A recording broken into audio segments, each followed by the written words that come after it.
Bismillahirrahmanirrahim. Qala al-musannif rahimahullahu ta'ala wa nafa'na bihi wa bi barakati ulumihi fi dharain amin. Ayuftaradu maka wajib ala kulli insanin atas setiap manusia. Apa yang wajib? Ilmuha mengetahuinya. Mengetahui ilmu akhlak yang kemarin kita bahas. Di anau karena sesungguhnya yang demikian itu mauqufun sesuai atau cocok alaihi atasnya, atas si insan manusia, apa ataharuzu menjaga anil harami dari keharaman di hal-hal yang haram. Alladzi huwa yang adapun dia itu fardun, ya hukumnya fardu wajib.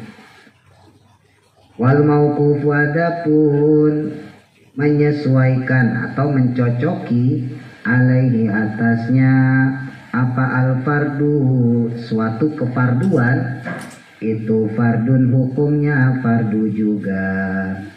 Maka adanya apa ilmuha ilmunya atau mengetahuinya, mempelajarinya, itu matluban tuntutan lali ajli zatihi, bukan karena zatnya atau maknanya atau ainnya, balil ikhtarozi akan tetapinya menjauhi anhu darinya.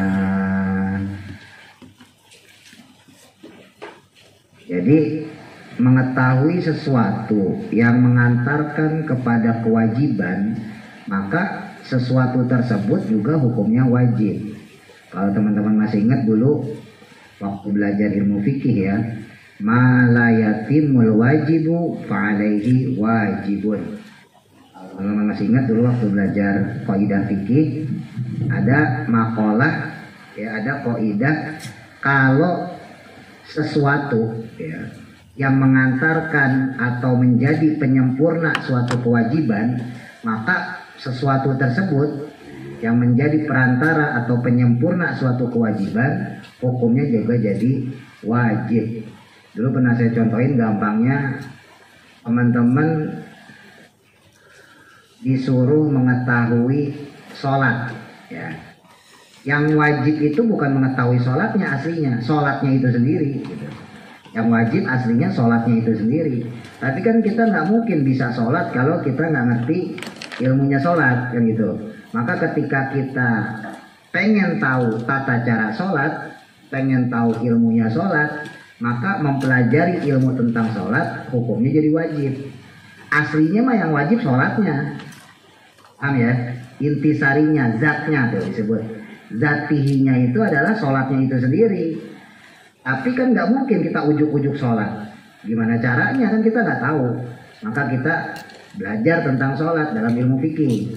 Nah, mempelajarinya itu karena untuk menjadi perantara, menjadi wasilah, menjadi penyempurna sholatnya, maka hukumnya juga jadi wajib. Kelak nanti teman-teman misalnya yang laki-laki udah punya istri, yang perempuan udah punya suami, bakal punya anak. Nah, menafkahi anak itu wajib. Nah, caranya gimana? Kerja, dagang. Nah, maka kerja, dagang hukumnya jadi wajib. Kalau wajibnya bukan kerjanya sebetulnya, dagangnya bukan itu. Yang wajibnya adalah memberikan nafkah. Ya. Perkara antara anak kita kemudian kerja, dagang, nah itu adalah penyempurnanya supaya kita dapat duit buat nafkahin anak, kan intinya itu. Jadi kerja itu bukan suatu kewajiban aslinya, dagang bukan suatu kewajiban. Yang wajib itu adalah memberi nafkahnya. Nah, karena memberi nafkah itu nggak mungkin kita angkat tangan ke langit. Ya Allah, saya pengen duit 5 miliar, blok jatuh misalnya gitu. Nggak mungkin. Maka harus ada usaha, usahanya kerja, dagang. Maka hukumnya jadi wajib. Makanya saya jujur aja, saya saklek kepada khususnya para jamaah ya yang udah sepuh-sepuh ya, mungkin Mas Wanda, Mas Ardan yang suka ngaji di musola tahu lah gitu ya, saya suka ngomong gitu, hati-hati kalau kita nanti khususnya yang laki nih ya punya istri kerja juga ya, hati-hati, bukannya jelek, bukan, ingat tanggung jawab itu tetap di suami, gimana pun juga tanggung jawabnya di suami ya. Ar-rijalu qawwamuna 'alan nisa. Nah, Quran jelas ar-rijalu qawwamuna 'alan nisa. Rijal itu kaum laki-laki itu adalah di atas kaum perempuan. Makanya dari segi warisan aja beda. Laki-laki kalau orang zaman dulu nyebutnya 2 pikulan, ya kan? Perempuan dapatnya cuma 1 pikulan. Jadi separuhnya laki-laki. Karena laki-laki punya tanggung jawab, ya baik untuk diri sendiri maupun untuk keluarga. Pesan saya dulu waktu di musola tuh di pengajian itu ya, termasuk di sini teman-teman yang laki khususnya, yang umumnya perempuan, hati-hati kalau seorang suami istrinya kerja. Kalau seorang istri kerja, maka si suami harusnya itu lebih giat lagi. Kenapa harus lebih giat lagi? Bukankah toh nanti nafkahnya jadi bareng-bareng berdua kan begitu? Nah, jeleknya mohon maaf orang sekarang itu seperti itu. Mentang-mentang istrinya udah kerja, terus laki-lakinya, suaminya leha-leha kalau kata orang Betawi. Tahu ya leha-leha? Santai-santai. Padahal tetap yang wajib nafkahin itu adalah suami, seorang laki. Jadi kalau bicara hukum syariatnya, sebetulnya ya, andai kata ada seorang suami, ya, dia kerja, istrinya juga kerja, ya, secara hukum tetap wajib yang nafkahin adalah suami. Nah terus duitnya istri gimana? Duitnya istri duitnya dia. Beda sama suami. Kalau suami duitnya dia, duitnya istri, duitnya anak. Tapi kalau istri duitnya dia. Atau bisa jadi ke anak kalau diwarisin.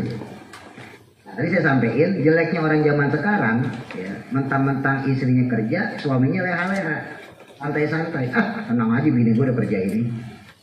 Itu sebetulnya kalau andai kata istrinya nggak redo aja, andai kata istrinya nggak redo ya, dia punya 2 hak. Ya. Satu haknya adalah meminta tanggung jawab si suami supaya nafkahin dia dan anaknya. Hak yang kedua boleh minta cerai, boleh ngegugat cerai. Kan di antara yang memperbolehkan seorang istri menggugat cerai suaminya adalah ketika si suami nggak bisa nafkahin dia. Itu kalau pakai hukum agama, istri itu boleh loh nggak cerai loh, suami yang kayak gitu. Suami yang untang-lantung, kagak kerja misalnya gitu ya, atau dagang tapi dagangnya males-malesan. Sementara istri giat, duitnya yang ngumpulinnya istri buat napain anak. Suaminya mah habis buat rokok aja udah, rokok, ngopi, lu gitu-gitu aja udah. Tapi yang buat ngapain adalah duitnya istri. Itu sebetulnya si istri punya 2 hak itu. Satu dia nuntut suaminya, yang kedua menggugat cerai suaminya. Nah pinternya orang yang kayak begitu, si suami yang maaf modal dempul doang, ya, pinternya dia itu kadang-kadang nurut sama istri, ya, gitu. Jadi sama istrinya disuruh cuci piring, ya, gitu. Disuruh cuci baju. Jadi istrinya juga gak mau nyerahin suaminya. Lah untungnya begitu, ya. Tapi kalau suaminya malas mah tinggal aja udah, tuker tambah kalau bisa. Ya. Ini pesan saya buat perempuan. Makanya kemarin sempat saya singgung ya. Mumpung masih kecil, mumpung masih muda. Ya, teman-teman yang laki juga begitu sama. Jangan sampai dapat pasangan ya, yang otaknya jumut, ya, otaknya udah beku. Orang yang kalau udah otaknya beku, etos kerjanya bakal kurang, cenderung males. Mungkin kalau untuk perempuan ya bermasalah tapi nggak banyak. Tapi kalau buat laki bermasalah. Kalau seorang perempuan misalnya dia punya suami males, itu nggak bisa dibayangin. Dia bakal jadi apa ya, anaknya bakal jadi apa. Jadi resikonya tuh terlalu besar untuk seorang laki-laki yang dia males. Beda sama istri ya. Kalau istri katakan dia nggak kerja, emang tugas dia ngurus rumah tangga, ya kan? Jadi tugasnya dia itu yang ngejaga rumah, ngejaga hartanya suami, ngejaga kehormatan suami. Kalau dia punya anak ya berarti ngejaga anak gitu. Gak ada kewajiban buat istri itu menafkahi suami, gak ada. Gak ada kewajiban istri itu menafkahi anaknya nggak ada. Kewajiban itu ada pada suami. Maka kalau suami dia nggak kerja, terus istrinya yang kerja punya duit, terus nafkahin suaminya sama nafkahin anak, itu secara nggak langsung si suami udah zolim. Udah zolim itu. Ya, cuman kan kita nggak tahu ya, maksudnya teman-teman nggak tahu ntar kedapetan kayak gimana. Barangkali gitu ya, dulu pernah saya cerita, nasib kita bagus, dapat mertua orang kaya. Gak bisa jadi loh. Kan saya pernah cerita sama teman-teman tuh. Udah pernah saya cerita tuh. Saya punya temen, ya nasibnya bagus, ya, mertuanya orang kaya. Mertuanya orang kaya. Jadi dia dulu cerita ke saya tuh, dia punya mobil. Teman saya ini, teman saya punya mobil tapi belum punya rumah. Kan lucu ya, punya mobil tapi belum punya rumah. Jadi dia kemana-mana naik mobil gitu ya. Jadi bisa bayar kontrakan, dia bisa bayar parkiran mobil bisa. Tapi kalau buat rumah nggak kebeli, berarti duitnya habis. Dan sekarang kontrakan aja udah ketahuan ya kan. Mobil pajaknya udah ketahuan per tahunnya kan. Parkiran udah ketahuan juga tuh. Parkiran aja sebulan bisa 700-800 ribu. Ya kan, kalau buat kontrakan taruhlah yang murah 1 juta, udah 1.800.000. Belum pajak per tahun. Per tahun 5 juta, 6 jutaan, ya kan. Kalau yang bagus, mobil terbaru 10 juta ke atas, ya kan. Yang murahan kan, yang harga 200 ke bawah kan cuma 5 juta, 6 juta pajak per tahunnya. Berarti sebulan itu setidaknya dia harus ngeluarin duit 2,5 juta. Dan dia mampu, untuk itu mampu dia. Cuman nggak kebeli rumah, berarti gitu. Nah dilalanya nasibnya bagus. Nasibnya bagus, dia dapat perempuan, dapat istri, ya orang kaya. Ya udah nasibnya cakep dia. Emang orangnya ganteng juga. Ya untung orangnya ganteng, kalau jelek kagak ada mau tuh. Ganteng, punya mobil ya kan. Lah perempuan kan dalam tanda kutip sebetulnya ini ketipu dia nih. Ya, saya ngomong belak-belakan sama teman saya tuh. Wah berarti bini lo ketipu sama lo ya gitu. Kan soalnya dia kemana-mana bawa mobil. Orang taunya kalau bawa mobil pasti punya rumah. Ya kan? Nah ternyata kagak punya rumah, pengangguran ya, kelantang-lantung aja kadang nge-grab gitu ya, seserabutan lah. Makanya ketika dia nikah dilalanya bagus mertuanya ya, mertuanya orang ada, orang kaya. Singkat cerita nikahlah dia. Terus si istri baru ngomong, "Mas ternyata kamu nggak punya rumah, nggak punya." Nah gimana terus? Ya udah mau nggak mau kan tinggal di rumah si istri kan, ya kan? Ya, istrinya orang kaya, mertuanya dikasih kontrakan 5.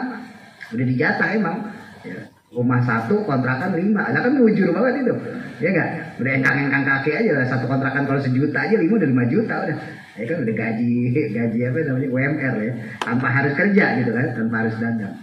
Nah jadi lucunya tuh istri baru tahu setelah menikah. Jadi dia baru tahu si suaminya itu kerek lah gitu ya, miskin itu pas udah nikah. Itu kalau dalam hukum nikah ya, kalau kita dulu belajar, kalau teman-teman masih ingat, itu fasid sebetulnya nikahnya itu. Ada kata si istrinya nggak terima ya, bisa digugat itu, bisa fasakh gitu. Kalau teman-teman masih ingat dulu ada fasakh ya, ada li'an gitu kan. Itu sebetulnya bisa fasakh itu. Wah ternyata saya ketipu, saya mau gugat cerai suami saya, bisa itu. Karena di zaman Nabi juga pernah ada ya, orang yang dianggapnya masih kuat gitu ya, seorang perempuan nganggap laki-laki ini masih kuat. Kuat dalam tanda kutip, kuat diranjang lah ya, kuat untuk hubungan badan, hubungan seks. Nah ternyata orang ini udah tua, jadi rambutnya itu disemir. Aslinya udah tua, ubanan lah gitu, udah putih rambutnya, tapi disemir sama dia. Udah dinikahin sama Rasulullah. Akhirnya si perempuan gugat fasakh, ya Rasul, ternyata alat kelaminnya suami saya itu seperti ujung baju. Ya, ujung baju itu letoy tau ya. Ya, kan mbak ngomongnya sama Rasul, masa ngomongnya impoten kan nggak bagus ya kan. Ini diibaratin gitu. Ya Rasul ternyata suami saya itu alat kelaminnya seperti ujung baju, maksudnya kagak bisa berdiri. Akhirnya sama Rasul langsung dipasang, langsung diceraiin. Jadi salah satu yang bisa menyebabkan cerai itu ya ketipu itu. Ya makanya kalau pacaran jangan sosok kaya, itu bahaya itu kata Dandan ya, Dandan. Terus saya nggak rekomendasiin pacaran ya. Jadi contoh doang aja. Seringkali kan orang kalau pacaran kan gitu ya, ngumpet-ngumpetin kejelekan. Nah, kan ketahuannya kan pas nikah itu. Nah ini kasus teman saya itu kayak gitu. Jadi ngomong lah, kan gua kagak salah, bela diri, biasa bela diri ya. Gua kagak salah. Pas dia nanya, ya kan, Mas apa hartamu yang paling engkau cintai? Ya saya ngomong, harta saya satu-satunya adalah kamu, gitu. Dia ngomong, gue kan udah ngomong sama dia, harta saya satu-satunya adalah kamu. Ya benar, pas nikah pas ditanya harta apa lagi, kagak punya. Hartanya cuma dia satu-satunya. Ya bener aja. Nah, singkat cerita nikah lah gitu ya. Nah, singkat cerita dia nikah, ya itu udah hidup enak deh bisa kasar ya. Dia masih nge-grab saat itu, masih serabutan, luntang lantung. Dan si istrinya kebetulan guru ngajar di sekolahan. Berarti kan udah punya penghasilan ya. Nah, dia minta pendapat sama saya, gimana hukumnya? Saya bilang, ya tetap lu sebagai laki, sebagai suami, ya bahasa kasarnya gitu karena bahasa teman ya. Ya lu tetap wajib nafkahin anak istri lo. Walaupun istri lo kerja, walaupun istri lo punya pendapatan kontrakan ya. Harta lo itu harta istri, harta anak. Tapi hartanya istri itu bukan harta lo, enak banget. Lo menumpang hidup lo, udah. Modal ganteng mau mobil dah ya kan. Syukur-syukur diambil sama dia lo. Kalau gue jadi bini lo, gue tendang langsung udah tolong miskin lah. Tapi faktanya begitu teman-teman. Ya, makanya ya kalau mau gaya tuh seperti itu tuh. Nah, itu kebetulan dapatnya yang cocok lah gitu ya. Dan mertuanya ya senang-senang aja karena anaknya udah nikah ya. Maksudnya tanpa sepengetahuan si mertua, karena mertuanya nganggap ya dia orang ada gitu aja. Gitu lah, nikah lah dia. Makanya ketika dia nanya kayak gitu, saya bilang secara hukum Islamnya ya, tetap laki-laki itu selama dia punya kemampuan untuk usaha, selama dia punya kemampuan untuk menghasilkan uang sepeser pun, bahasa kasarnya gitu, bahasa kasarnya 1000 perak lah, tetap itu harus dinafkahin kepada istri, kepada anak. Adapun istri kita kerja atau misalnya anak kita udah kerja kalau dewasa nanti gitu ya, itu mah bala bantuan aja. Bukan sesuatu yang primer, bukan sesuatu yang menjadi target utama. Target utamanya laki-laki. Ya adapun istri kita kerja, ngebantuin, ya namanya istri kerja kan. Istri kerja ngebantuin, Mas, buat bayaran udah belum? Wah, bayaran anak belum nih. Belum, saya lagi belum punya duit. Ya udah, aku bayarin deh, misalnya kata si istri. Itu lain lagi ceritanya. Tapi tetap si suami itu harus berusaha gimana caranya memenuhi nafkah istri dan anaknya. Begitu pula misalnya si anaknya kerja gitu ya, misalnya punya anak 5 lah, yang 1 yang 2 udah kerja nih, yang 3 masih kuliah, yang keempat kelima masih SD SMP. Kan yang 2 kerja ini bisa bantuin bapaknya kan, tapi tetap kewajiban itu ada pada bapak gitu. Gak mentang-mentang bapaknya tahu istrinya kerja, terus anaknya juga udah kerja, terus dia ingkang kaki.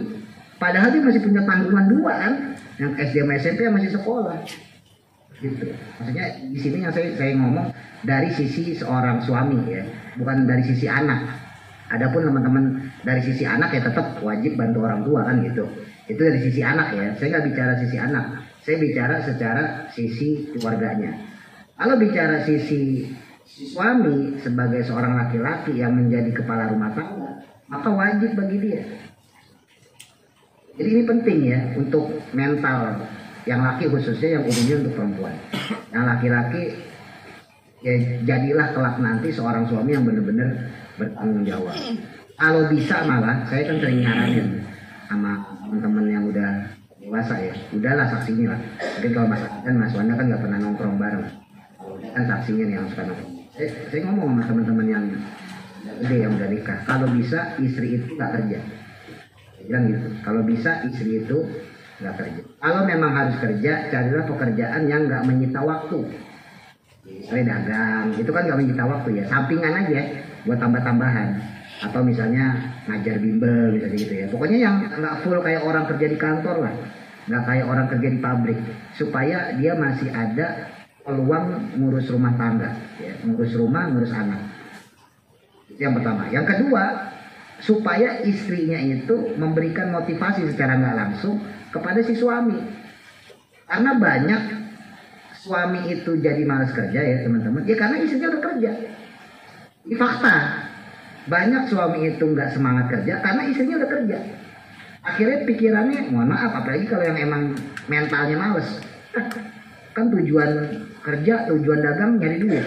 Lah istri gue udah dagang kok, istri gue udah kerja kok, ngapain gue semangat-semangat, ngapain gue serius-serius, toh istri gue udah kerja kok. Udah, akhirnya dia kerja dengan ya ala kadarnya gitu. Akhirnya dia dagang, kerja ya santai-santai karena merasa istrinya udah punya penghasilan. Makanya Ya saya sih berharap ya, khususnya buat perempuan, kelak nanti kalau bisa punya suami kerjanya semangat, yang perempuan gimana? Ya udah nggak usah kerja. Kalau perlu kerja tadi, carilah kerjaan yang nggak menyita waktu. Ya dagang apa gitu ya. Makanya sebetulnya buat perempuan nih khususnya. Ini saya kasih tips jangka panjang. Kalau mau, ini juga buat laki-laki sih sebetulnya. Kalau mau dari mulai SMA, misalnya kayak Kamanda udah mulai SMA. Pada siap-siap itu. Kalau mau dari mulai SMA atau kuliah atau minimal sebelum nikah ya, itu kalau bisa, kalau emang pengen punya cita-cita kayak saya nih kayak gini, suami kerja, kita punya usaha sampingan buat tambah-tambahan. Ini baik yang laki-laki ataupun perempuan ya. Kalau bisa dicicil dari sekarang. Rintislah usaha apapun yang teman-teman bisa. Suatu saat nanti, kelak nanti, yang perempuan misalnya, andai kata udah bersuami, bisa diterusin. Dan enak, udah tinggal panen doang. Misalnya gitu ya, yang perempuan misalnya usaha, ya yang kecil-kecilan aja, dagang kos kaki ya. Dagang kos kaki, apa dagang baju, misalnya baju bayi, yang cepet lakunya, jangan yang lama. Jangan baju distro mah kelamaan. Yang harganya ratusan ribu, ya murah-murah aja, kos kaki, sepatu anak, gitu-gitu. Kayak udah nih, misalnya gitu kan. Nah, suatu saat ntar, misalnya si perempuan, ya teman-teman yang perempuan, dapat suami dilalahnya apes, ya. Dapat suami dilalahnya apes, suaminya ya kerjanya kagak pati bener gitu, pemalas dan sebagainya. Ya namanya nasib kan kadang tahu. Perempuan sekarang kan mohon maaf ya, gampang dibohongin. Melihat mukanya doang cakep, tinggi, ganteng, ya tentu pemalas. Rata-rata yang tinggi ganteng pemalas ya. Gak semua ya, gak semua. Nah, iya orang repot ngurusin wajah loh. Iya, beda sama yang mukanya burik, ya kan, burik gitu, nggak usah dipermak udah jelek duluan. Nah rata-rata tahan banting tuh yang kayak gitu. Tapi kalau yang cakep rata-rata pemalas. Ya nggak semua ya, tapi rata-rata yang cakep pemalas. Ya, kalau dia nasibnya bagus jadi artis. Tapi kalau nasibnya jelek, nah ngerongrong ke istri ntar jadinya. Nah kalau seorang perempuan dia punya usaha ya, tadi ya, si perempuan punya usaha, maka kelak nanti ketika dapat suami apes misalnya gitu, itu bisa diterusin buat nambah-nambahin nafkah suami. Begitu pula yang laki-laki, ya seandainya kelak nanti kerjaannya nggak bagus misalnya gitu, misalnya Mas Anda gitu ya, Mas Anda ternyata pengennya sih jadi PNS misalnya gitu, ternyata dilalahnya cuman karyawan biasa, gaji ya pas-pasan lah. Nah kalau udah punya usaha dari sekarang kan enak, tinggal kasih ke istri, lo terusin nih usaha gue ya, gue pengen fokus sama kerjaan. Jadi kita fokus sama kerjaan, usaha yang kita bangun dari sebelum nikah diterusin sama istri, itu enak. Ini saya kasih tip dari sekarang. Orang itu kebanyakan, ya mohon maaf ya, salahnya itu dia ngebangun itu pas sudah nikah. Akhirnya ya geradak geruduk. Ini kan teman-teman karena menginjak ABG ya 5 tahun 10 tahun lagi kan bakal nikah. Rencana nggak? Maksudnya ada? Nggak ada. 10 tahun lagi berarti umur berapa ya? Nah 30. Sebelum apa sesudah nih? Oh sebelum, ada target juga ya. Nah, berarti 5 tahun 10 tahun lagi. Yang sama perempuan juga kan gitu. Sekarang usianya rata-rata udah 14, 15, 16 tahun. Kalau 10 tahun lagi, kalau kita ambil yang 26 misalnya, kan nikah. Mumpung dari jauh-jauh hari, dari sekarang rintis. Terserah apaan. Ya. Dagang apa yang kita bisa, yang cocok sama kita. Nggak usah gede-gede dagangnya. Dagang yang kecil-kecilan aja, yang penting jalan terus. Gitu. Sebulan sekali, ya penghasilan tentunya nggak gede. Keuntungan paling 100.000, 200.000 namanya juga baru mulai ya. Tapi ntar udah 3 tahun, 4 tahun, 5 tahun, insya Allah baru berasa. Dan itu enaknya. Nanti ketika udah rumah tangga, yang perempuan bisa buat nambah-nambahin suami. Jadi tanpa kerja dengan sampingan, itu sudah bisa nambahin. Karena ini yang saya perhatiin ya teman-teman, karena saya kan belajar dari pengalaman ya. Ada orang tuh ngomong sama saya, istrinya kerja ya, istrinya kerja. Itu kalau diambil keuntungan bersih netonya, itu nggak seberapa sebetulnya. Misalnya katakan dia kerja, UMR berapa sekarang masih dia? 4,5 5 juta. 49 ya, taruhlah 5 juta ya. Taruhlah UMR 5 juta. Si istri ini bulak-baliknya aja ke kantor, ya, dia naik Grab, ya, naik mobil, ya karena dia kerja di satu perusahaan, itu udah 50.000, bulak-balik cepet, belum makan di kantin, Belum ya namanya perempuan kan tahu sendiri, kadang-kadang habis bulanan belanja, ya kan gitu kan. Coba teman-teman dengan gaji 5 juta. Gaji 5 juta, PP-nya aja udah 100.000. Ya kan, berarti sebulan aja udah 3 juta tuh. Ya taruhlah mah libur ya, libur mah dipotong lah misalnya. Kalau kita genepin 3 juta, taruhlah 2,5 juta. Buat dia ongkos pulang pergi kerja aja 2,5 juta. Belum dia makan di kantinnya. Taruhlah 1 juta misalnya. Udah 3,5 juta. Ya, belum shoppingnya tadi itu. Lalu shoppingnya GoPay, udah 4 juta. Utuhnya cuma 1 juta. Maksudnya buat nambah suami ya. Andai kata si istri niatnya, mas izinkan saya kerja mas, buat nambah-nambahin kamu. Pasti kalau istri begitu.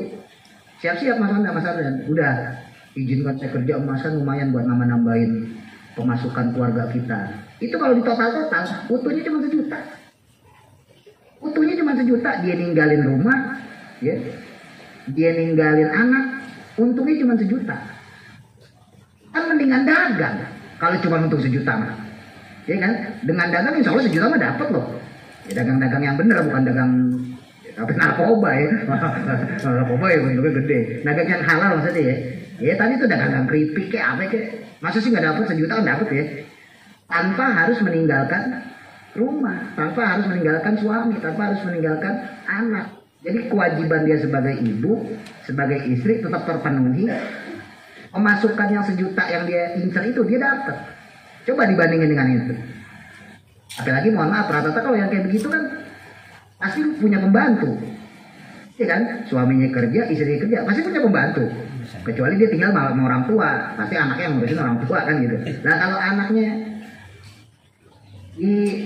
nggak ada yang ngurus, pasti kan nyawa pembantu. Iya kan? Kan malah bayar pembantu kan. Nah kalau bayar pembantu misalnya 2 juta. Lah malah rugi hitungannya. Bener gak? Itu orang kaya nggak kepikiran loh sampai ke situ loh. Karena nggak sedikit 1-2 teman saya yang pas saya kasih pola kayak itu juga ya. Lah ini dari lu kemana aja lo mikir. Emang sih suaminya gede gajinya 6 juta 7 juta katakan gitu kan. Tapi kan justru kalau istri lo kagak kerja lah malah awet. Lo nggak perlu bayar pembantu kan begitu. Anak juga keurus. Otomatis dong perhatian ibu sama anak dengan perhatian pembantu apa anak kan beda. Ya enggak, lo pembantu bukan anak gue ini kan gitu. Nah kalau ibu kan beda, darah daging sendiri ya. Jadi ya rugi sebetulnya. Tapi orang-orang yang mohon maaf ya, perempuan yang wanita karir khususnya, itu pula dengan laki-laki yang orientasinya supaya istrinya ngebantuin nafkah dia, itu salah sebetulnya. Coba total ya. Bukannya untung loh, malah rugi loh. Iya. Ya entar teman-teman bakal ngadepin kayak gitu. Kalau teman-teman yang laki misalnya udah kerja ya, pasti punya teman kayak gitu. Istri lo kerja istri gue. Pasti alasannya apa ya? Buat nambah-nambahin. Ternyata nggak nambah. Ya terbuktinya apa? 5 tahun, 10 tahun menikah. Awal menikah belum punya rumah. 10 tahun udah menikah, ya belum punya rumah juga. Padahal kan targetnya kan itu tadinya. Supaya bantu-bantu bisa nabung, bisa beli rumah. Rata-rata pasti itu. Ya kan? Akhirnya 10 tahun, 20 tahun menikah, ya kagak punya rumah juga, ngontrak-ngontrak juga. Lah kan sama aja. Keluarga dikorbanin, rumah tangga dikorbanin, tapi cita-cita nggak tercapai. Lah mendingan salah satu kalah lah. Ya. Biarinlah nggak punya rumah, bahasa kasar sampai mati nggak punya rumah. Tapi keluarga nggak dikorbanin, rumah tangga nggak dikorbanin. Itu belum peluang-peluang faktor-faktor negatif lain loh teman-teman. Faktor negatif lain apa? Misalnya nih, auzubillah, si istri itu di kantornya selingkuh. Bisa jadi, lebih banyak loh. Mas Arden kalau udah kerja udah tahu dah dunia kantor. Dia udah paham deh. Di dunia kantor itu kemungkinan besar sekali untuk selingkuh. Yang lakinya, ya kan pulang malam misalnya, pulang sore kurang perhatian dari istri dicemburu capek. Ya kan, apalagi kalau istri kerja, kan kalau pulang malam udah kagak keperhatian. Yang perempuan juga begitu. Suaminya di rumah, ya kurang perhatian sama dia. Akhirnya timbullah benih-benih cinta di pekerjaan. Akhirnya makan ke kantin bareng, pulang bareng. Jadi kemungkinan selingkuhnya tuh tinggi banget. Beda kalau seorang perempuan itu ada di rumah. Jadi mau ketemu sama siapa? Sama piring. Ya kan, piring kotor, cucian kotor. Mau selingkuh sama siapa? Kalau sampai ada yang datang, laki-laki datang ke rumah kita misalnya, pengen selingkuh sama istri kita, bakal banyak laporan. Ya kan, ada tetangga kita pasti ngadu sama kita. Pak, maaf ya, bukan saya menjelekin istri bapak ya. itu saya lihat tetangga bapak si anunya kok, nah itu kan bisa. Tapi kalau di kantor siapa yang tahu? Makanya jangan heran teman-teman, tingkat tertinggi selingkuh itu PNS. Teman buka deh, itu lagi viral sekarang nih. Selingkuh yang paling tertinggi itu PNS. Kalau update ya, jangan main game mulu, pemain game mulu kayak gitu. Coba teman-teman searching di Google. Ternyata tingkat yang paling tinggi ya, level jenjang kantor ya, daerah perusahaan segala macam lah, yang paling tinggi itu PNS. Padahal kalau kita lihat dari segi ukuran kan udah lumayan namanya PNS ya. Ini ada lagi. Tapi ternyata faktor selingkuhnya juga banyak. Kenapa ya? Karena itu tadi. Karena ada kemungkinan-kemungkinan yang bisa aja tadinya nggak diniatin, tapi karena ada kesempatan akhirnya terjadilah perselingkuhan. Balik lagi, jadi ini sih sekedar motivasi ya. Jadi buat teman-teman, saya cuma khawatir itu doang. Saya khawatir nih 10 tahun ke depan, 10 tahun ke depan, saya khawatir di antara teman-teman saya dapat kabarnya, ya nauzubillah, nggak bagus gitu rumah tangga. Itu yang saya khawatir. Ya kan tetap pasti kedengeran nama saya lah. Ya kan, si Fulan tuh dulunya ngaji sama Pak Ustadz, gitu kan. Kenapa ya? Ya itu istrinya selingkuh. Istrinya apa namanya? Makan duit bapaknya misalnya, itu istri pokoknya dijelekin lah, atau sebaliknya suaminya. Dulu suaminya tuh selingkuh, suaminya nggak nafkain istrinya. Itu yang saya khawatirin. Jadi mumpung masih muda, ya, dari sekarang teman-teman harus udah merancang masa depan. Tapi merancang masa depan itu balik lagi ke kaidah tadi yang kita pelajarin ya, malayuti mal wajib ya, sesuatu yang mengantarkan pada kesempurnaan yang wajib itu bahwa wajib, maka hukumnya jadi wajib. Kita nyari nafkah, kita kerja, kita dagang, tetap intinya itu adalah bagian perintah Allah. Karena kita diperintahkan Allah nyari rezeki halal kan. Intinya itu. Adapun kita kerja, dagang, usaha itu kan model aja. Ya kayak saya nih, karena saya ngajar gitu ya, guru ngaji, ya berarti usaha saya guru ngaji. Makanya saya sering sampaikan sama teman-teman, saya jadi guru ngaji profesional.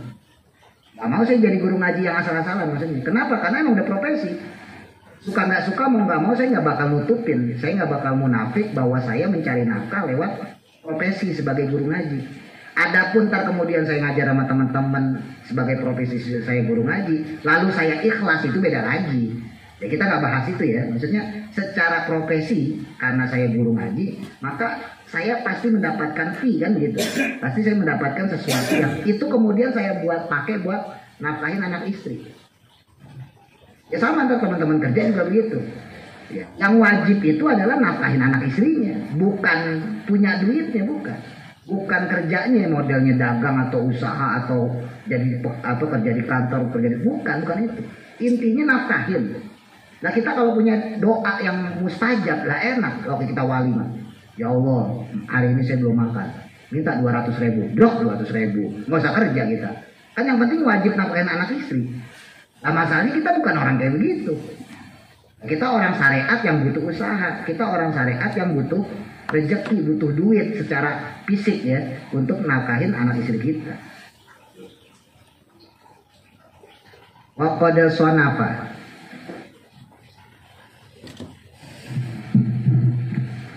Wa qad sonafa, dan telah menulis atau mengarang siapa as-sayyidul imamu al-ajalu, ya Sayyid al-imam yang besar, as-syahidu yang syahid, ya maksudnya yang terpercaya, dijulukan ya, yakni Nasiruddin, Imam Nasiruddin Abul Qasim. Beliau mengarang apa? Kitaban, akan kitab il akhlaki, pada atau tentang akhlak. Ai maksudnya fi ilmil akhlaki, tentang ilmu akhlak. Wa iradu, dan yang dimaksud adal kalami, akan kalam ini itu takyidu, penguat, lima pada sesuatu, maksudnya kalam ya, sabako yang sebelumnya. Wa nikmama, dan adapun yang paling baik. Nikmah di situ bukan nikmat, kebaikan ya, sebaik-baiknya gitu. Hanya seperti Sayyidina Umar itu ketika mengumpulkan Quran ya, beliau bilang nikmatul bid'ah. Nah, sebaik-baiknya bid'ah ya ini saya mengumpulkan Quran dibukukan dalam satu mushaf. Sunifa yang ditulis maksudnya nikmah, adapun lafaz nikmah min af'alil madhi dari fiil madhi. Madhi itu pujian, diambil dari kata kerja yang memuji. Wama dan adapun lafaz ma itu mausufatun, mausuf ya, nakirah dia, makanya sifat bimakna syai'in dengan makna syai' itu sesuatu. Wa sunifa dan adapun lafaz sunifa itu sifatuhu sifatnya. Wal mahsusu dan adapun lafaz yang dikhususkan bil madhi dengan madah itu pujian, itu mahdufun dibuang. Jadi aslinya gitu ya, kalau nggak dibuang, kalau nggak dimahduf, ai maksudnya nikma syai', sebaik-baiknya sesuatu. Nah gitu. Kalau yang di atas kan nggak ada tuh wa nikma ma sunifa gitu. Yang di atas wa nikma sebaik-baiknya ma sesuatu ya, sunifa yang ditulis. Nah jadi kalau diaslihin, kalau nggak dimahzuf ya, nggak dibuang, lafadznya sebetulnya nikma syai'i gitu. Sebaik-baiknya sesuatu atau perkara itu alladzi sonnafahu yang mengarangnya. Sesuatu yang dikarang itu kitabul akhlaki, kitab akhlak. Kitabul akhlaki dan adapun lafaz kitabul akhlak itu mahsusun, ditaksis ya, dikhususkan bil madhi dengan madah itu pujian. Udifa yang dibuang bil ilmi karena diketahui bihi dengannya. Ai maksudnya huwa adapun dia apa tersebut itu kitabul akhlaki, kitab akhlak. Jadi gampangnya untuk memuji ya, kitab yang paling bagus maksudnya itu, pelajaran yang paling bagus adalah kitab akhlak, pelajaran akhlak ya. Nah kata kitabnya dihapus di buku masjid. Fayajibu maka wajib ala kulli muslimin atas setiap muslim hifzuha menjaganya ya, menjaga akhlak. Maka wajib bagi setiap muslim itu menjaga akhlak. Ai maksudnya faidha kana maka ketika adanya dia, faidha kana maka ketika adanya apa ilmu akhlaki, ilmu akhlak itu fardon, fardu. Yajibu maka wajib ala kulli muslimin atas setiap muslim apa hifzul akhlaki, menjaga akhlak. Jadi sebagaimana yang telah kita pelajari bahwa mempelajari ilmu akhlak itu wajib ya, tentunya sasarannya adalah akhlaknya itu sendiri, maka akhlaknya itu juga jadi wajib gitu. Al-madhkurati yang telah dituturkan atau yang telah disampaikan fi kitabil akhlaki pada kitab akhlak, fi kitabi akhlaki Nasirid Dini, ada kitab akhlaknya Imam Nasiruddin yang tadi ya. Wa amma hifdzuma dan adapun mempelajari sesuatu yaqa'u yang terjadi atau berkaitan juga boleh di ba'dil ahayina pada sebagian waktu-waktu tertentu. Lafaz ahayina itu jam'u hinin, jamak lafaz hinin, mufradnya hinun, jamaknya ahayin. Satir jamaknya asatir. Ustad jamaknya asatir. Ai maksudnya Allah disabako yang telah lewat. Apa dakaruhu penyampaiannya atau penuturannya. Kilahuna sampai di sini. Ibzuma menjaga sesuatu yakou yang terjadi atau yang berkaitan juga boleh. Fi jami'il ahwali ada sekalian kondisi ahwal, jamak dari hal. Hal itu keadaan, kondisi. Wa amma hibuma dan adapun menjaga sesuatu yakou yang berkaitan atau yang terletak fi ba'dil azmani pada sebagian zaman atau waktu-waktu. As-sholatil janazati seperti sholat jenazah.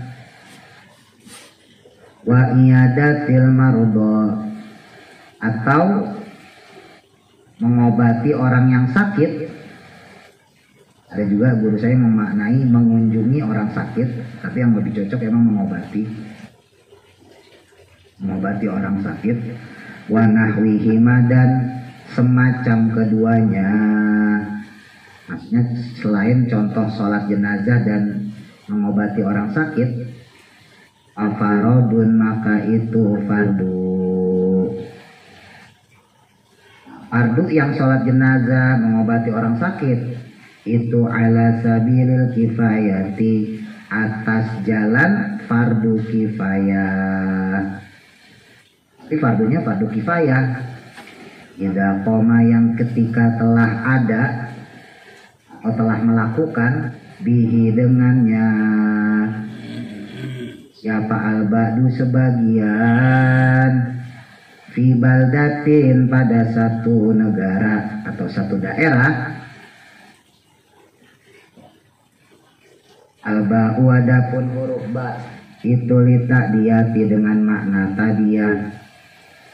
Ai maksudnya idza aqamahu ketika telah melaksanakannya siapa al-ba'du sebagian ibaldatin pada satu tempat atau satu daerah sakoto maka gugur anil bakina atas orang yang lain. Wahada dan adapun ini itu makna fardu kifayati, maknanya fardu kifayah. Teman-teman udah paham ya, fardu kifayah itu maknanya ya kalau ada satu kelompok yang mengerjakan ya maka terbebaslah atau gugurlah tugas tadi bagi kelompok yang lain. Tapi fa'ilam yakun namun jika tidak ada ai maksudnya ilam yujadu tidak ditemukan atau tidak dilakukan fil baldati pada satu daerah atau satu tempat siapa man orang yakumu yang melakukan bihi dengannya yang mendirikannya. Kalau dalam hal ini karena sholat ya, sholat jenazah maka diambil katanya koma ya. Kan kalau sholat kan koma ya, aqimus sholat diambil dari kata koma, makanya di sini contohnya koma ya, teman-teman artinya melaksanakan aja karena contohnya sholat jadi lebih identik sama koma, mendirikan bihi dengannya. Lah kalau nggak ada yang ngelakuin di satu tempat satu daerah istaroku maka bersekutu mereka, maka dihukumi mereka itu sama gitu. Jami'an halnya semuanya fil sami ismun itu dosa. Fil sami alifnya ada hamzahnya itu harusnya. Fil sami pada dosa. Jadi andai kata sama sekali nggak ada yang melakukan fardu kifayah tadi ya dihukumilah orang dalam satu tempat itu semuanya bersekutu, ya istaroku, sama hukumnya, maka mereka sepakat sama-sama melakukan dosa. Ya artinya dosa semua, satu kampung, satu daerah, satu tempat. Masdaru mimi masdar mim, jadi masdar mim bimakna ismi, dengan makna ismun, ya dosa. Jadi fardu itu secara pelaksanaan ya teman-teman, ini sambil ingat-ingat fikih kita dulu ya. Fardu itu secara pelaksanaan ada dua ya, fardu kifayah sama fardu ain secara pelaksanaan ya.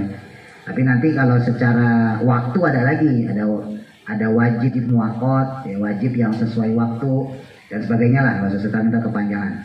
Intinya kalau secara hukum pelaksanaannya sendiri, fardu atau wajib itu ada dua, ya fardu ain sama fardu kifayah. Fardu ain itu khusus untuk individu masing-masing orang, berarti nggak bisa diwakilin. Contohnya sholat 5 waktu, ya puasa, haji dan sebagainya. Lalu kemudian ada yang kedua fardu kifayah. Nah, fardu kifayah itu adalah kewajiban pada sebagian kelompok. Ya, jadi bukan per individu. Yang andai kata sebagian kelompok itu sudah melakukannya, maka satu kampung, satu tempat, satu daerah gugur kewajiban untuk melaksanakannya juga. Contoh untuk fardu kifayah misalnya sholat jenazah. Ya, sholat jenazah, andai kata ada satu kampung terdiri dari 15 RT. Satu RT udah nyolatin itu jenazah, maka 14 RT yang lain itu nggak terhukumi dosa. Gara-gara satu RT udah nyolatin. Tapi kalau satu RW tuh satu kampung kok nggak ada yang nyolatin tuh jenazah, maka satu RW itu satu tempat tadi terhukumi dosa. Ya, satu desa tadi, satu kampung tadi terhukumi dosa karena sama sekali nggak ada yang melakukan gitu ya. Termasuk juga di dalamnya ilmu-ilmu yang sifatnya fardu kifayah. Kemarin kalau teman-teman masih belajar di sini ada nggak kalau nggak salah? Udah ya kemarin ya. Kalau nggak salah tuh yang ilmu fardu kifayah tuh bahasa Arab. Beda sama fikih ya. Kalau ilmu fikih itu fardunya fardu ain. Jadi individu kita masing-masing. Tapi kalau ilmu yang hanya menjadi jembatan, misalnya ilmu bahasa Arab, ilmu faraid, nah itu hanya sebagai jembatan, maka hukumnya bukan fardu ain. Fardu juga, tapi fardunya kifayah. Yang andai kata ada satu kelompok atau satu orang yang sudah mempelajari itu, udah bisa tentang itu, maka hukum satu kampung itu gugur, gak kena dosa. Jadi sebetulnya dalam tanda kutip ya, mahalnya ulama tuh di situ. Betulnya. Oke lah, kita belajar sama ulama ya, kita belajar sama kiai, kita belajar sama habaib, kita belajar sama ustadz. Tentunya kita memuliakan beliau, kita menghormati beliau.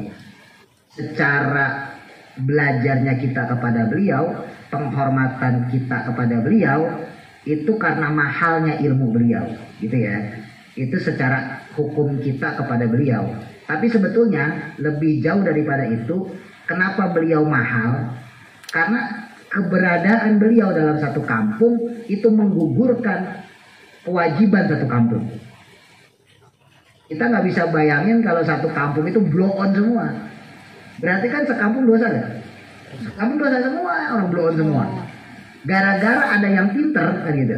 Gara-gara ada yang pinter, maka satu kampung nggak terhukumi dosa semua karena udah ada yang pinter satu. Gitu. Oke lah, mungkin teman-teman kalau tadi saya gambarin ya secara ekstrim bodoh semua kan nggak mungkin juga ya. Masa iya satu kampung blow on semua kan ya. Tetap kan ada yang pinter. Tapi kan pinternya hanya pada yang fardu-fardu ain.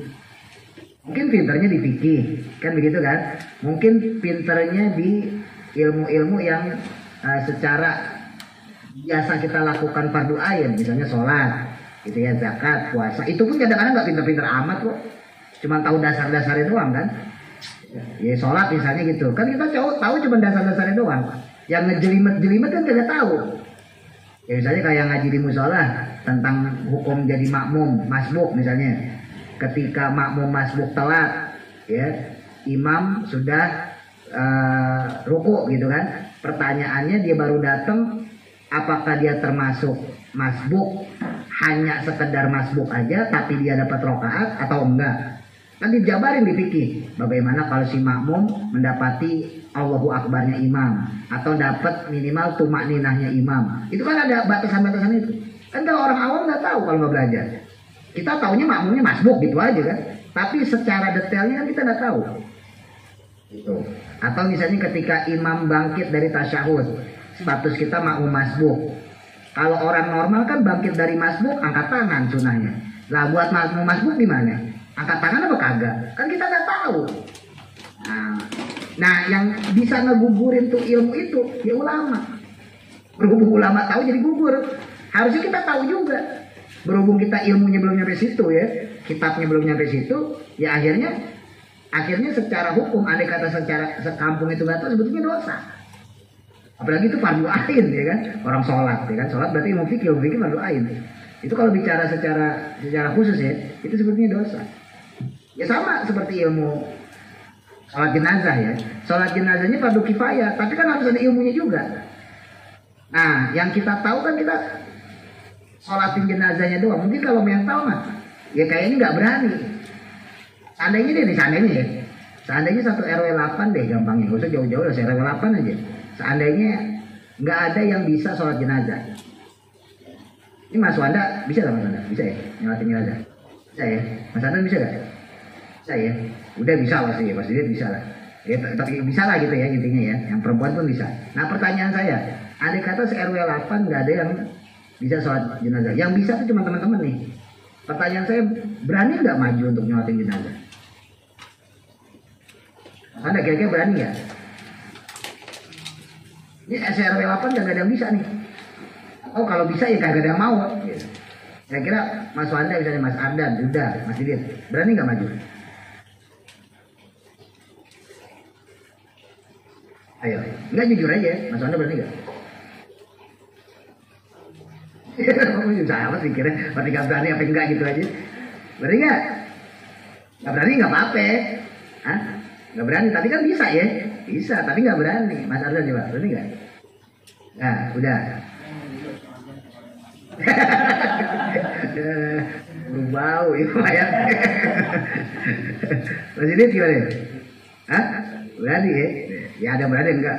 Tapi intinya gini, itu kan dalam kepepet loh. Itu kepepet aja teman-teman masih mikir. Lama banget mikir ya. Kayak Mas Wanda, berani nggak ya? Berani. Lah kan itu fardu kifayah kan? Maksudnya segitulah tanggung jawabnya ulama maksudnya. Berarti bukan cuma ilmu doang, mental juga kan harus ada. Nah emang dikira kagak punya mental, harus punya mental. Iya kan? Dari kan jenazah itu kan 4 ya. Haknya jenazah kan 4 ya. Memandikan, nyolati, mengapani dulu ya. Sholatin dulu atau ngapani dulu? Ngapani dulu kan ya. Nah, memandikan, mengkafani, menyolatkan, menguburkan. Kan kewajibannya 4 ya. Makanya fardu kifayahnya itu. Maksudnya orang bisa saja itu belum tentu bisa mau maju. Orang bisa doang aja belum tentu mau maju. Berarti kan butuh mental di situ untuk memandikan jenazah. Ya. Udah bisa mungkin, Mas Ardan bisa, Mas Wanda bisa, Mas Didit bisa, kan bisa ajarin juga. Perempuan pasti bisa. Tapi coba sekarang secara praktek. Ada meninggal nih. Berani nggak Mas Wanda? Ada jamaah kita meninggal. Ya. Kebetulan yang biasa mandi mayat nggak ada. Terus saya suruh Mas Wanda mandiin. Ada berdua teman Mas Ardan deh. Bertiga temannya muda gitu. Nah, Mas Didit sekarang bolak-baliknya Mas Didit gitu. Pasti kita mikir lagi. Maksudnya segitulah tanggung jawabnya ulama. Di sisi lain emang beliau mengajarkan ya. Di satu sisi beliau mengajarkan, di sisi lain ada mental yang mungkin nggak dimiliki sama orang awam. Ya kan? Dulu pernah saya sampaikan. Orang ketika meninggal nih, ya mungkin kalau teman-teman yang suka di musola kan tahu saya kalau misalnya lagi yang meninggal ya saya sholatin. Kan suka saya sebutin tuh. Bapak-bapak, ibu-ibu hadirin yang ikut sholat ya. Apabila si jenazah ini punya hutang kan suka saya sampaikan ya. Kalau ada hutang, mohon nanti dihubungi ahli waris itu kan. Nah pertanyaannya kan kemudian apakah itu kan ilmu loh sebelumnya. Ilmu. Apakah orang yang nyolatin jenazah ngerti itu? Kan nggak semua juga. Kadang ada orang sholatin jenazah, sholatin aja. Nyolatin doang kan, tanpa ada wasiat seperti itu. Walaupun sah, tetap sholat jenazah sah. Kita nggak bicara sah tidaknya sholat jenazah. Tapi wasiat yang kayak gitu kan butuh ilmu berarti. Kadang ada orang ceramah ngalor ngidul malah. Ada yang kayak gitu. Wah, kita ini mati begitu. Jadi malah ceramah. Bukan ngingetin bahwa si fulan ini kalau dia punya utang harus dibayar. Tinggal menghubungi ahli waris, kan begitu harusnya. Nah intinya ilmu saja nggak cukup, butuh mental di situ. Nah makanya bersyukurlah kita ketika ada orang yang udah bisa, ya, terlepas dia ulama atau bukan, orang biasa atau bukan gitu ya. Ya orang biasa kita juga harus bersyukur karena udah ada yang berani maju. Tapi kalau dia ulama kita harus lebih bersyukur lagi. Mahalnya dia tuh di situ sebetulnya. Bukan sekedar ilmunya, toh ilmunya mahal jelas. Ya. Tapi yang lebih mahal lagi sebetulnya itu. Ketika keberadaan beliau-beliau itu di kampung kita menjadi gugurnya dosa-dosa kita.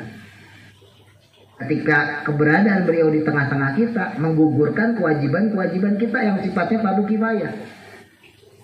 Ya, misalnya belajar bahasa Arab lah gampangnya gitu. Kan susah belajar bahasa Arab. Ya kan? Orang nulis Arab Melayu aja susah. Ya kan? Betapa-betapa harus nulis Arab Melayu aja kagak bisa-bisa. Indonesia lagi kan gitu. Nah sekarang yang Arab Melayu aja susah, apalagi yang Arab beneran kan gitu. Nah berhubung ada orang-orang yang bisa di kampung kita, di desa kita, ada ulama yang bisa, ya enak. Berarti gugur fardu kifayahnya, udah ada yang bisa. Jadi mahalnya ulama tuh di situ sebetulnya. Terlepas dari ilmu yang juga mahal ya, ilmunya mahal, tapi juga keberadaan itu yang paling. Makanya keberadaan ulama pada satu tempat itu pasti membawa berkah pada tempat tersebut. Kenapa membawa berkah? Karena dengan keberadaan ulama, fardu kifayah yang nggak bisa dilakuin oleh orang awam gugur dengan adanya dia, karena dia bisa. Imam Syafi'i saksinya masyarakat beliau ketika beliau masih tinggal di Irak ya, di Irak zaman Imam Syafi'i belum ada istilah Irak, ya. Baghdad, Kufah, Basroh gitu aja nama kota. Terus kemudian ya, ketika beliau tinggal di Mesir itu dalam kitab fatwanya Imam Syafi'i itu masyarakatnya bersaksi semua. Maksudnya bersaksi itu mengakui ya, selama ada Imam Syafi'i di kampungnya nggak ada satupun orang yang punya sakit parah. Dulu sakit parah itu lepra ya, dulu pernah saya sampaikan ya. Kalau sekarang apa ya, gula ya, gula yang potong satu-satu tuh, copot satu-satu gula kan ya. Oh, berarti dulu lepra ya, lepra sakit kulit itu disaksikan oleh orang-orang yang berada di kampungnya Imam Syafi'i. Beliau itu tak, kalau teman-teman baca kitab-kitab misalnya Tobaqutul Kubro ya, madhab kita, madhab Syafi'i, itu disebutin kehebatannya Imam Syafi'i itu, salah satu kewaliannya. Jadi keulamaannya diakuin. Sampai-sampai satu kampung itu nggak pernah ada yang sakit parah. Bahkan sakit yang ringan pun enteng. Maksudnya nggak banyak gitu. Pusing, meriang gitu ada, tapi nggak banyak. Sampai-sampai tabib yang ada di situ, dokter yang ada di situ pindah. Saking kagak lakunya. Jadi dokter yang ada di situ pindah kagak laku. Jadi yang berobat sama dia orang-orang kampung lain. Yang orang kampung situ nggak ada yang berobat sama dia. Jadi si tabib itu nanya, kenapa ya orang-orang ini sehat ya? Orang-orang ini kagak pernah sakit. Ya sebetulnya sakit tapi nggak parah gitu kan. Akhirnya dijawab sama orang-orang kampung itu. Ini barokahnya adanya Imam Asy-Syafi'i di tengah-tengah kita. Sampai segitunya. Makanya salah satu ciri ulama yang wali itu begitu. Ya, kalau teman-teman dalam satu kampung kok di sini nggak ada penyakit parah ya. Ya penyakitnya biasa aja, meriang. Ya, meriang kan nggak punya duit juga meriang. Maksudnya ya standar lah gitu ya, batuk, kulit biasa lah, nggak aneh-aneh. Itu ada kemungkinan di satu daerah tadi, di satu tempat tadi memang ada ulama yang khos ya, ulama yang jadi wali, jadi kekasihnya Allah. Karena banyak emang di cerita-cerita ulama zaman dulu seperti itu. Di Imam Hanafi pun gitu. Ketika Imam Hanafi di Baghdad ya, Imam Ahmad bin Hambal itu kampungnya nggak pernah ada yang sakit. Ya kalau sakit itu tapi nggak parah banget. Nah jadi balik lagi. Untuk masalah orang yang dia diwajibkan dalam keilmuan ya, ilmu itu secara fardu kifayah atau fardu ain, memang secara hukum ya kita itu harus ngejar yang fardu ain. Tapi jangan lupa fardu kifayah itu juga sebetulnya tantangan buat kita. Dan kalau secara syariat hukum tertinggi itu fardu kifayah, bukan fardu ain. Ingat ya, dulu kalau nggak salah udah pernah saya sampaikan ya. Waktu kita belajar kaidah fikih, hukum tertinggi itu bukan fardu ain, fardu kifayah. Kenapa? Karena kalau fardu ain kan hanya kita yang dirugikan. Ya, jadi andai kata kita nggak sholat 5 waktu nih, kan yang rugi kita doang, yang dosa kita, orang lain kan nggak kena dosa, ya nggak? Beda sama fardu kifayah. Fardu kifayah hukumnya lebih tinggi dari fardu ain, sebab kalau nggak dikerjain, bukan cuma kita yang nggak dosa, bukan cuma kita yang dosa, satu kampung dosa. Masalahnya itu, ya tadi saya contohin misalnya, Mas Wanda, tuh ada yang meninggal, Mas Wanda sokatin ya, Anda misalnya nyalatin dah. Mandiin ya, masih dia ntar nguburin. Seandainya keempat orang ini nggak mau, maka satu kampung dosa. Bukan cuma Mas Wanda, Mas Adan, Mas Didi sama udah yang dosa, bukan. Sekampung dosa. Makanya tingkatan secara syariat fardu kifayah lebih tinggi. Makanya itu pernah saya sampaikan, andai kata ada contoh ya, teman-teman belum sholat zuhur. Teman-teman belum sholat zuhur, tiba-tiba datang jenazah ke masjid yang teman-teman mau sholat di situ. Maka apa yang harus kita lakukan? Sholat zuhur dulu apa sholat jenazah? Secara hukum fikih yang dilakukan pertama adalah sholat jenazah. Baru habis itu sholat zuhur. Karena kedudukan sholat jenazah itu lebih tinggi sebab dia fardu kifayah ya, dibandingkan dengan sholat zuhur. Kalau orang yang baru belajar fikihnya dasar, ecek-ecek, dia pasti sholat zuhur dulu. Gue sholat zuhur dulu lah, kan gue belum sholat zuhur. Coba kalau fardu kifayah ya kan, sholat jenazah gampang, nggak habis sholat zuhur juga. Kan mungkin orang yang cetek pemahamannya pasti mikirnya ke situ. Karena dianggapnya sholat zuhur itu yang wajib. Padahal fardu kifayah ya wajib juga kan sama. Ya, sholat jenazah kan wajib juga. Bahkan status hukumnya lebih tinggi fardu kifayah dibandingin fardu ain. Ini nggak usah susu deh, teman-teman tanya aja ya yang sama yang nggak ngaji gitu. Teman punya saudara, sahabat gitu, tanya nih, lo kalau ada jenazah tapi lo belum sholat zuhur atau belum sholat asar, terserah lah, pokoknya belum sholat 5 waktu, apa yang lo lakuin? Sholat jenazah dulu atau sholat zuhur dulu? Kalau orang awam pasti dia akan jawab, gue bakal sholat zuhur dulu, karena dianggapan dia itu yang wajib. Gue kalau kagak sholat dosa itu. Padahal dia lupa tuh. Nah, di sisi itu dia lupa bahwa kalau nggak ada orang yang sholat jenazah juga dosanya malah sekampung. Yang rugi bukan cuma dia doang, tapi satu kampung, ya enggak? Nah, itu ya. Jadi biar paham. Ayajibu maka wajib alal imami atas imam. Maksudnya al khalifati khalifah. Maka wajib bagi seorang imam, seorang pemimpin, apa ayak murahum, memerintahkan mereka, memerintahkan penduduk suatu negeri, suatu tempat, suatu daerah, bidzalika dengan hal tersebut. Maksudnya bil qiyami, dengan melaksanakan, bihi, dengan perbuatan tersebut. Ya maksudnya melakukan fardu kifayah tadi. Wajib buat pemimpin, ya kalau di kita ya berarti ketua RT, ketua RW ya, terus naik ke atas ibaratnya gitu, lurah, camat, wali kota, gubernur sampai presiden. Nah itulah khalifah kita.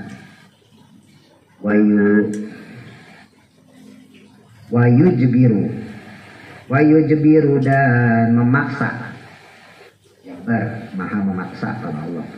Wayu jebiru dan memaksa ahlal baldati akan penduduk suatu tempat atau suatu daerah ala dzalika atas hal tersebut. Wajib memaksa, kalau perlu hukum. Kalau kamu nggak mau ngelakuin, ya, kamu akan kami hukum gitu. Karena fardunya fardu kifayah.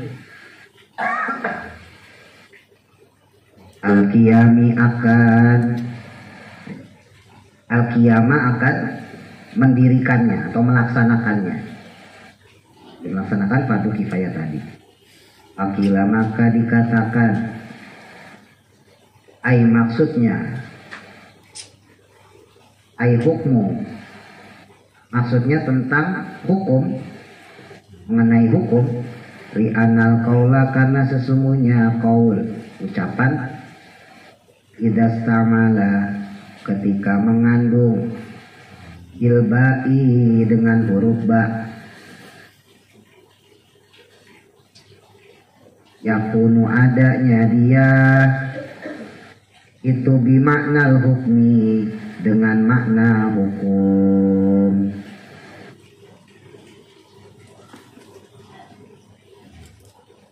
bi anna ilma bi anna ilma dengan bahwasanya mempelajari akan sesuatu yaqa'u yang terjadi atau berkaitan ala nafsihi atas dirinya fi jami'il ahwali pada seluruh kondisi atau sikon yang ada, ahwal jamak dari hal, ai maksudnya ilmal asya'a, mengetahui berbagai perkara, allati tasbutu, yang terkait atau yang dialami ala nafsil, sini dia, ala nafsil abdi, pada diri seorang hamba, ala nafsil abdi, pada diri seorang hamba, al muslimi yang muslim, fi jami'il ahwali, pada seluruh keadaan, sama kayak tadi, itu bimanzilati to'ami, seperti kedudukannya makanan. Itu bimanzilati to'ami, seperti kedudukannya makanan. Labuda, yang tidak bisa tidak atau pasti. Labuda mana artinya tidak bisa tidak, maksudnya pasti. Likulli wahidin, bagi setiap seseorang, min afrodil insani,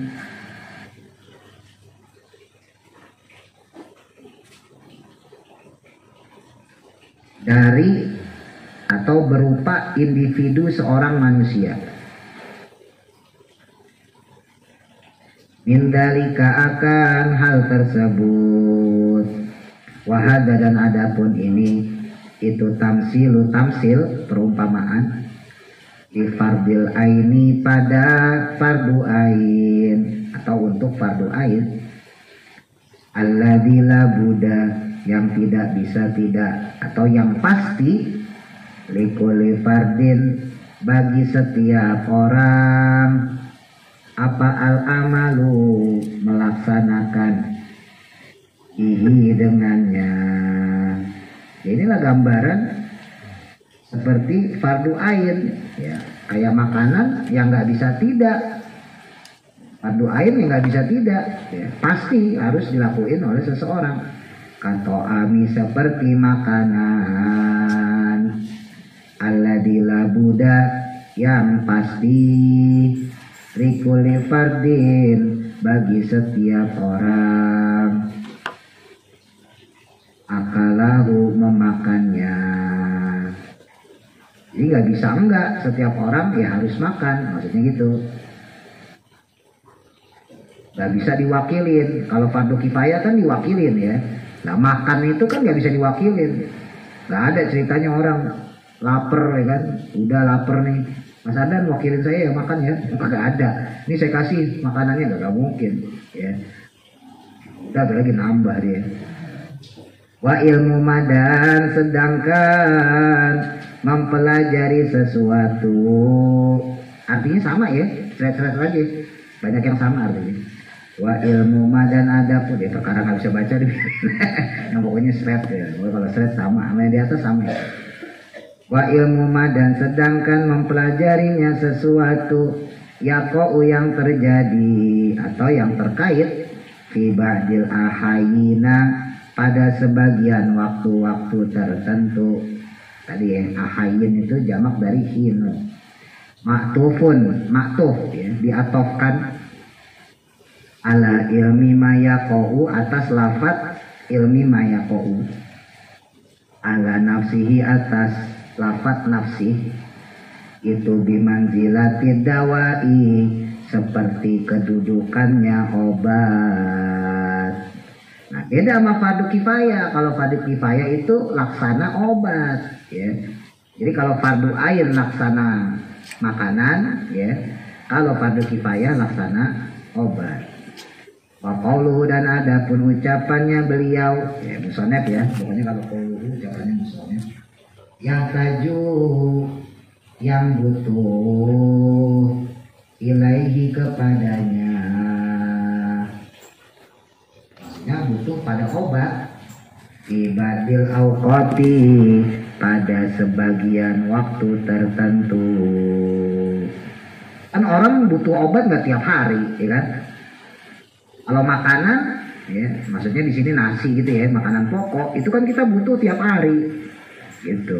Tapi kalau obat, ya enggak, pas lagi sakit aja. Sholat jenazah kan nggak butuh kita tiap hari, enggak. Pas kapan? Ya pas ada yang mati, kan gitu. Mau masa ada yang mati kita sholat jenazah ya kan? Ya, lucu kan? Ngapain lo sholat jenazah? Nggak ada yang mati, ya, gitu ya. Nah, jadi kayak obat. Bayanun jadi bayan penjelas. Likaunihi karena keberadaannya atau statusnya, status fardu kifayah bimanzilati dawai yang menempati kedudukannya obat. Ay maksudnya kama anna dawa'a seperti halnya bahwa sesungguhnya obat itu muhtajun dibutuhkan ilaihi kepadanya fi ba'dil auqati pada sebagian waktu. Nggak dibutuhin setiap waktu, enggak, ya sebagian waktu aja. Obat itu kalau kita sakit aja, lagi pegel-pegel, minum obat. Lagi kecapean, minum obat. Pusing, meriang, batuk, minum obat. Nah, tiap hari gitu. Tapi kalau makan, tiap hari. Kalau bisa tiap waktu. Saking laparnya. Nah, sama fardu ain juga gitu. Fardu ainnya tiap waktu. Sholat 5 waktu, puasa tiap Ramadan gitu. Zakat ya tiap Ramadan, haji ya kalau punya duit ya gitu.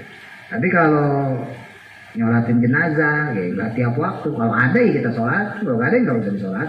Apa yang disolat? Adzalika ilmu seperti demikianlah ilmu yang mengetahui ya akan sesuatu yaqau yang berkaitan atau yang terjadi fi ba'dil ahyani pada sebagian waktu muhtajun yang dibutuhkan ilaihi kepadanya fi ba'dil auqati pada sebagian waktu kan sholatil janazati seperti sholat jenazah wa iyadatil marodi dan mengobati orang yang sakit wa ghairihi madan selain keduanya, selain sholat jenazah dan juga mengobati orang sakit. Ilmu nujumi dan adapun sedangkan mengetahui ilmu perbintangan ya. Nujum di sini termasuk ilmu falak yang kita pelajari. Mengetahui ilmu perbintangan insyaallah akan selanjutnya. Wallahu a'lam, bermanfaat. Alhamdulillah.